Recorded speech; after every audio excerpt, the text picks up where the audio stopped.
Hola queridos hermanos, tengan ustedes muy buenas tardes. Saluden esta tarde a toda la familia de la fe, familia de la gracia, familia de Dios.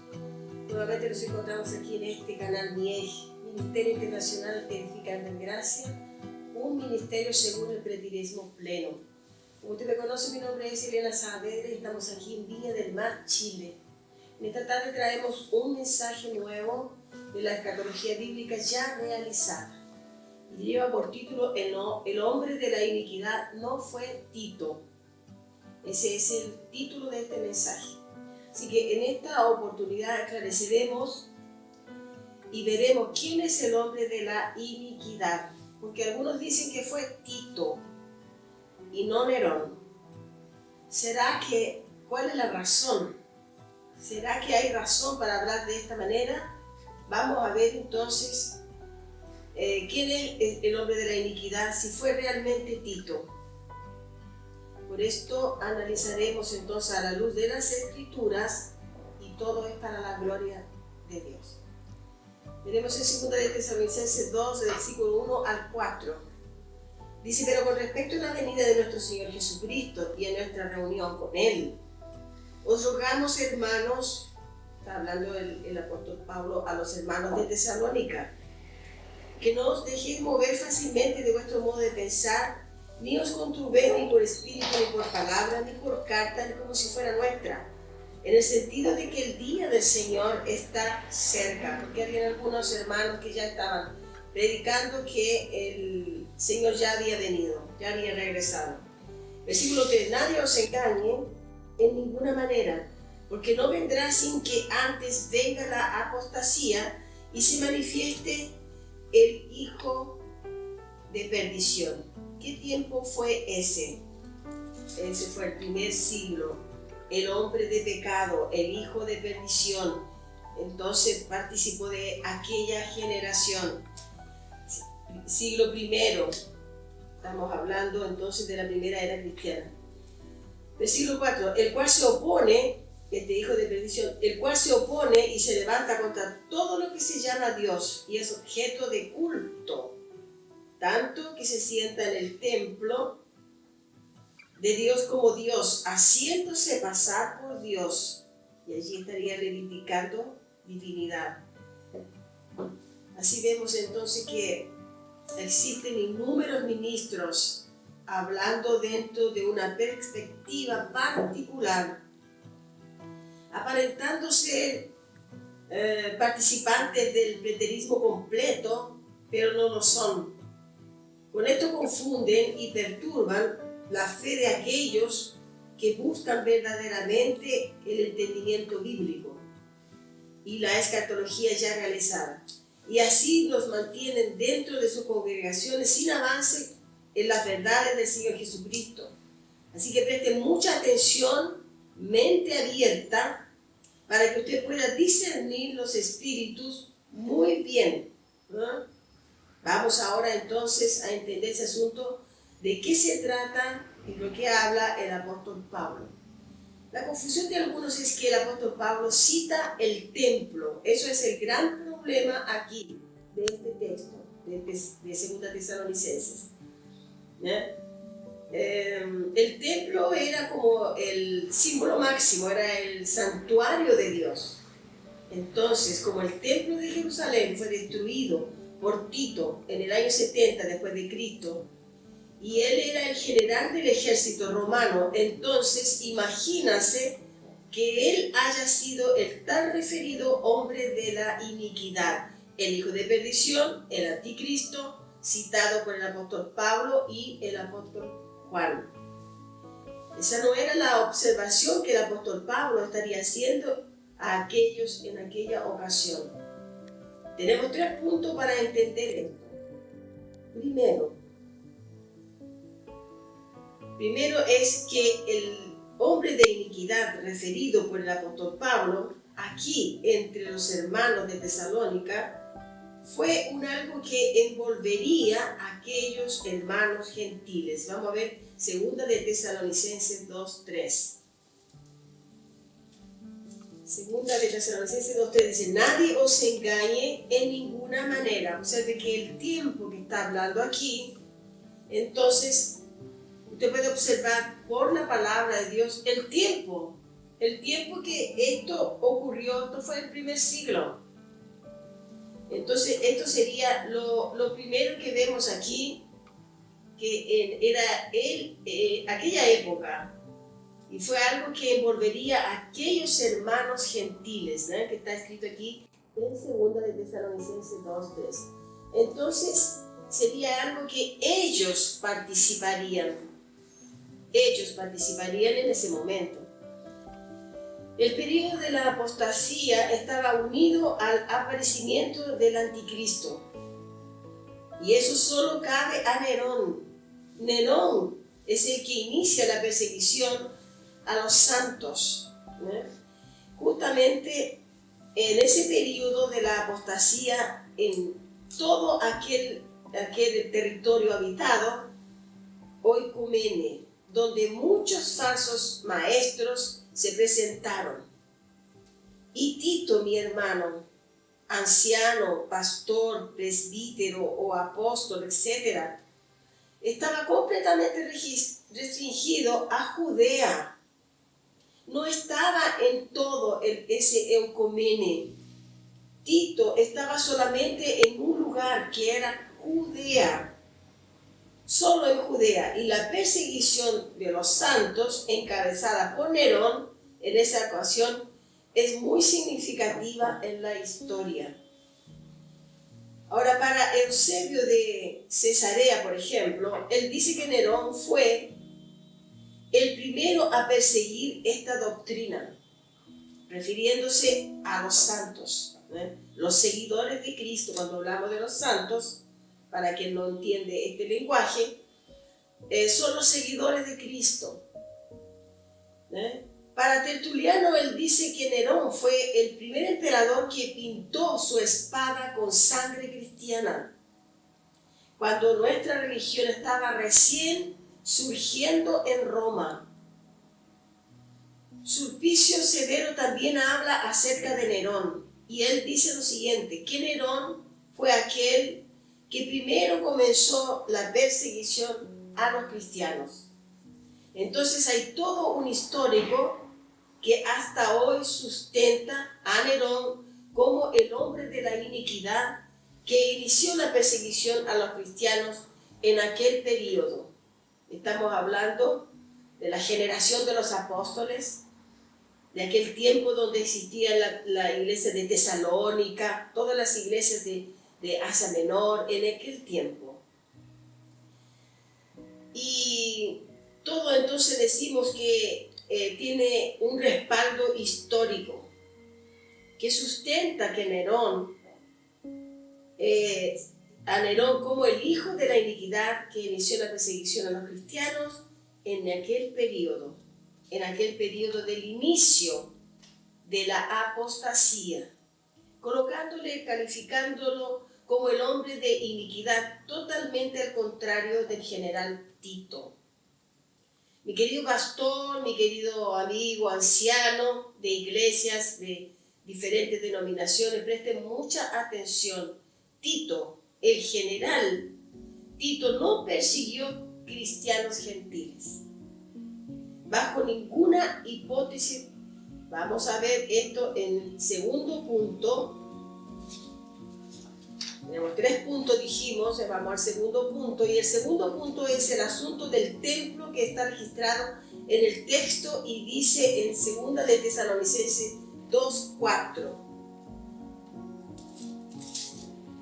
Y dice, el cual se opone, cuando habla del hombre de pecado, el cual se opone y se levanta contra todo lo que se llama Dios, y es objeto de culto, tanto que se sienta en el templo de Dios como Dios, haciéndose pasar por Dios, reivindicando, como dijimos, divinidad. Así que por causa de este texto, aquí muchos piensan que Tito sería el hombre de iniquidad. Este texto es problemático, con el mayor error de interpretación, y hace que muchos piensan que Tito sea el hombre de iniquidad. No, mis hermanos.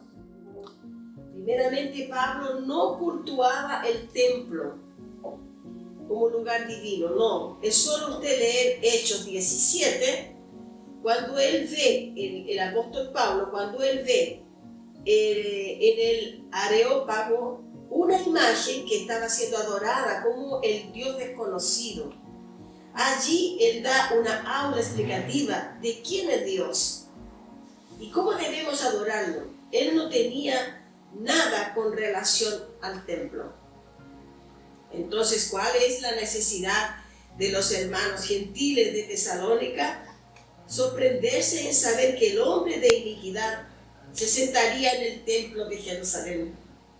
Si ellos no eran judíos y el mensaje del evangelio que el apóstol Pablo a ellos predicaba, ignoraba completamente la adoración judaica con sus rituales que se hacían en el templo.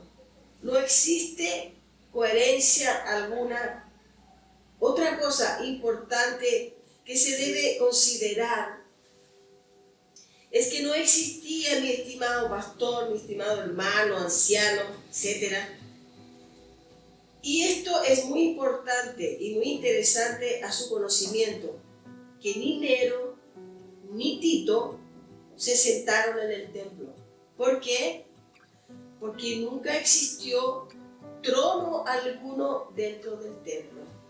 No existía ningún trono. Entonces saque de su mente que el hombre de iniquidad debería sentarse en el templo. Y no hay ninguna referencia histórica porque no existía un trono en aquel templo. Eso es un lenguaje que el apóstol Pablo usa para explicar a los hermanos que el hombre de iniquidad surgiría reivindicando divinidad. Aparecería queriendo ser cultuado como se cultúa a Dios. Y esa fue la prerrogativa de Nerón y no de Tito. Para que el hombre de la iniquidad apareciera exigiendo adoración divina, él tendría que ser un emperador y no un general. El emperador era el cargo máximo político en la época. Tenía que ser un jefe de una nación y no un general de guerra. Observe entonces que todos los futuristas, cuando hablan del anticristo, asocian a un líder de una nación, a un papa o a Hitler, ahora el Macron de Francia. Es siempre así, un líder de una nación, un líder de una cultura.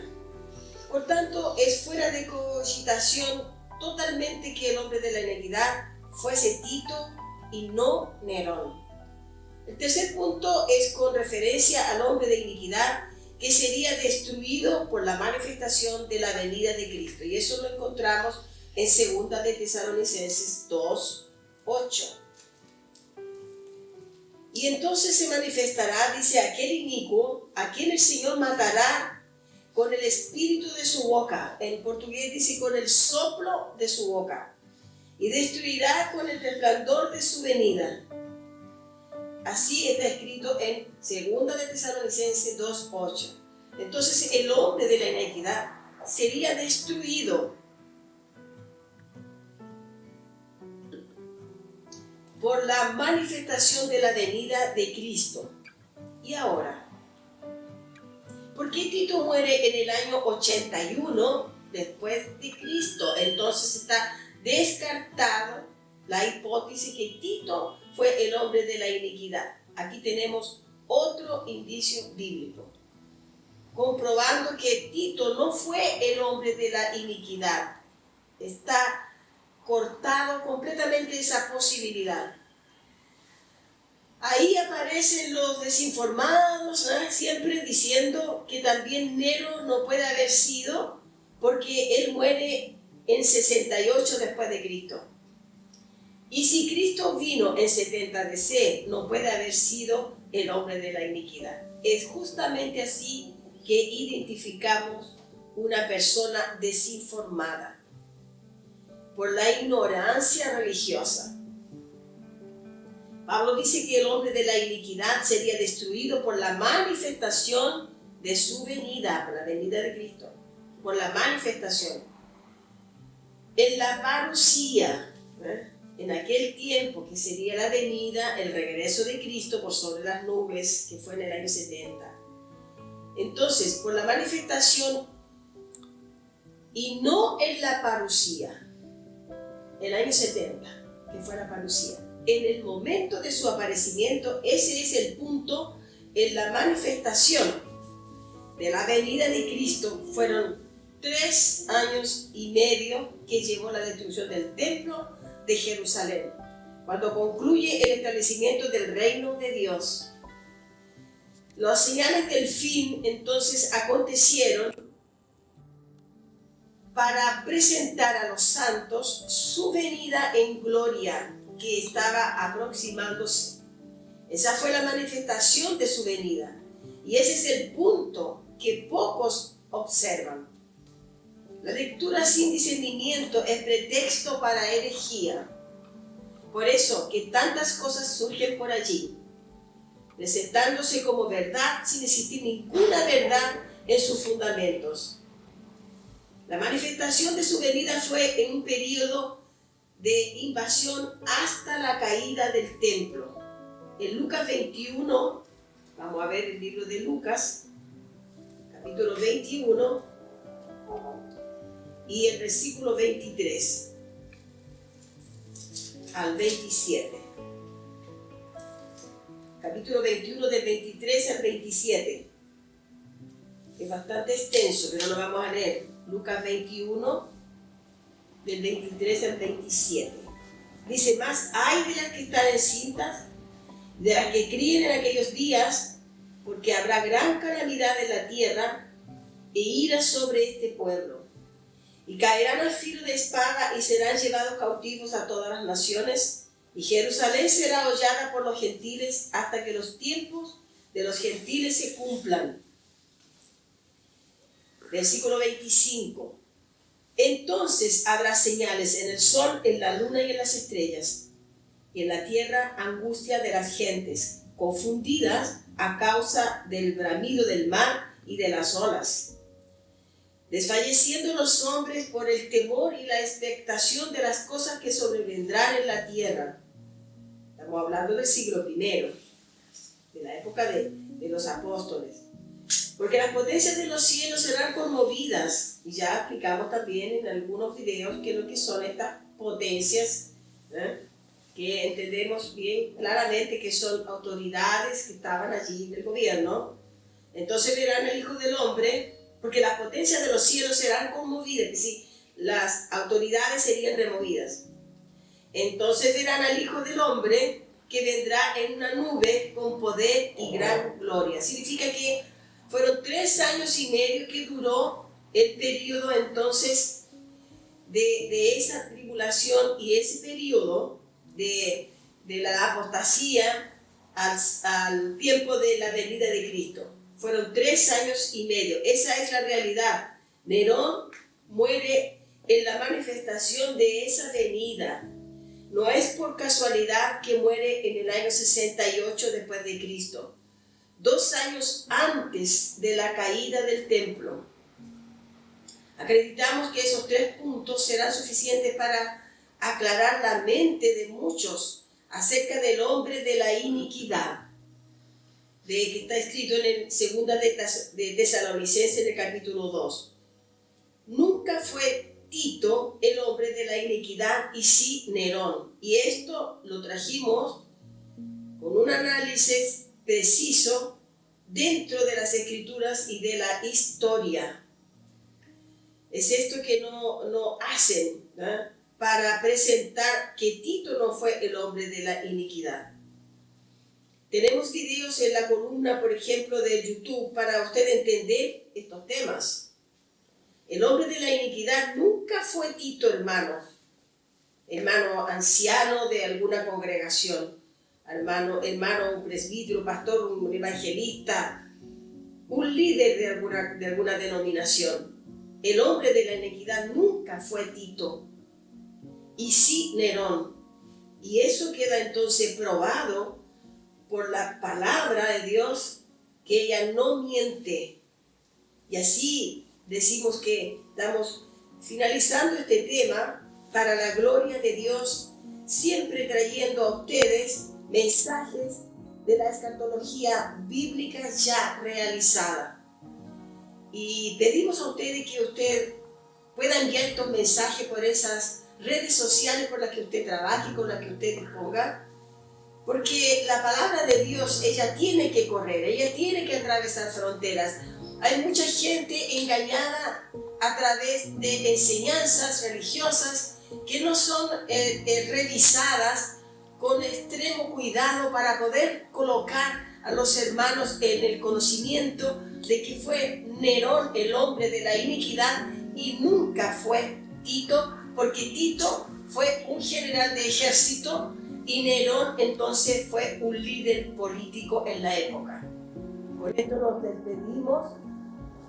Agradecemos allí su participación, su audiencia, y como digo, le pedimos que usted envíe estos mensajes a todos sus queridos, sus familiares, sus conocidos y a todos aquellos que necesiten escuchar la verdad que está escrita en la palabra de Dios. Con esto me despido y será hasta una nueva oportunidad que así Dios con certeza nos permita. En el nombre de Jesús, que tenga una excelente semana. Para ustedes y toda su familia, entonces entregamos gracia y paz.